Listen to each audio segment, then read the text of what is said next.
हिंदी की कक्षा में आपका स्वागत है। मैं हूँ सीमा सक्सेना। हमारा आज का विषय है समास। समास अर्थात संक्षेप। दो या दो से अधिक शब्दों को मिलाकर संक्षिप्त रूप प्रदान करना समास कहलाता है। समास में दो पद होते हैं, पूर्व पद और उत्तर पद। पूर्व पद यानी पहला पद, उत्तर पद यानी दूसरा पद, और दोनों को मिलाकर एक समस्त पद बनता है जिसे हम समास कहते हैं। उदाहरण के लिए कमल पूर्व पद, नयन उत्तर पद, और दोनों को मिलाकर एक समस्त पद बना कमल नयन। समास विग्रह। समास विग्रह अर्थात समस्त पद को अलग अलग करने की प्रक्रिया। जैसे जल धारा, विग्रह किया जल की धारा।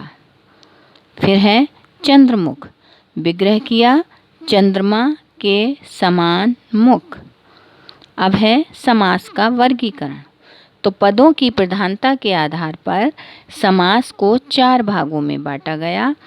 ये हम आगे चार्ट के माध्यम से अच्छी तरह समझेंगे। पहले नंबर पे है पूर्व पद प्रधान। इसके अंतर्गत अव्ययी भाव और द्विगु समास आते हैं। इन दोनों में पहला पद मुख्य होता है। दूसरे नंबर पे है उत्तर पद प्रधान। इसके अंतर्गत तत्पुरुष और कर्मधारय समास आते हैं। इन दोनों का दूसरा पद मुख्य होता है। तीसरे नंबर पे है दोनों पद प्रधान। इसके अंतर्गत द्वंद्व समास आता है जिसमें दोनों पद मुख्य होते हैं। चौथे नंबर पे है दोनों पद अप्रधान। इसके अंतर्गत बहुव्रीहि समास आता है। इसमें दोनों में से कोई भी पद मुख्य नहीं होता बल्कि तीसरा पद निकलता है। इसी आधार पर समास को 6 भागों में बांटा गया। अव्ययी भाव, द्विगु, तत्पुरुष, कर्मधारय, द्वंद्व और बहुव्रीहि। अव्ययी भाव समास जिसका पहला पद अव्यय हो। जैसे यथा समय, इसका विग्रह किया समय के अनुसार। इसमें यथा पूर्व पद है जो अव्यय शब्द है। दूसरा है भरपेट, विग्रह किया पेट भरकर। इसमें भर पूर्व पद है जो अव्यय शब्द है। द्विगु समास जिसका पहला पद संख्यावाची हो अर्थात संख्या बताए।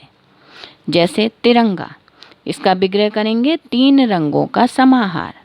इसमें ती पूर्व पद है जो संख्यावाची है। फिर है चौराहा, इसका विग्रह करेंगे 4 राहों का समूह।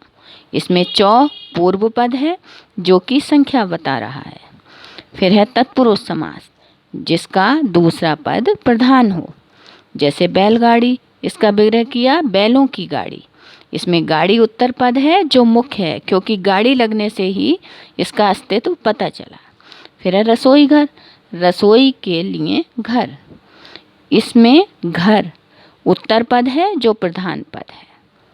कर्मधारय समास जिसका पहला पद विशेषण और दूसरा विशेष्य हो, या पहला पद उपमान और दूसरा उपमेय हो।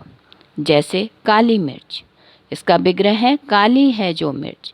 इसमें काली पूर्व पद है जो विशेषण है। फिर है नीलांबर, नीला है अंबर जो। इसमें नीला पूर्व पद है जो कि विशेषण है।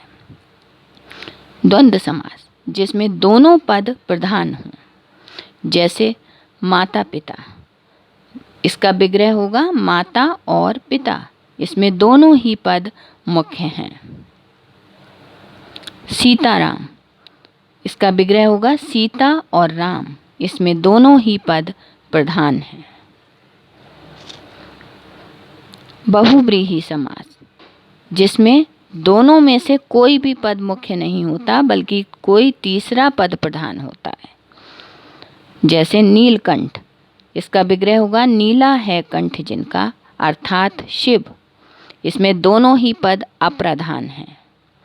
फिर है चक्रपाणि, इसका विग्रह है चक्र है हाथ में जिनके अर्थात विष्णु।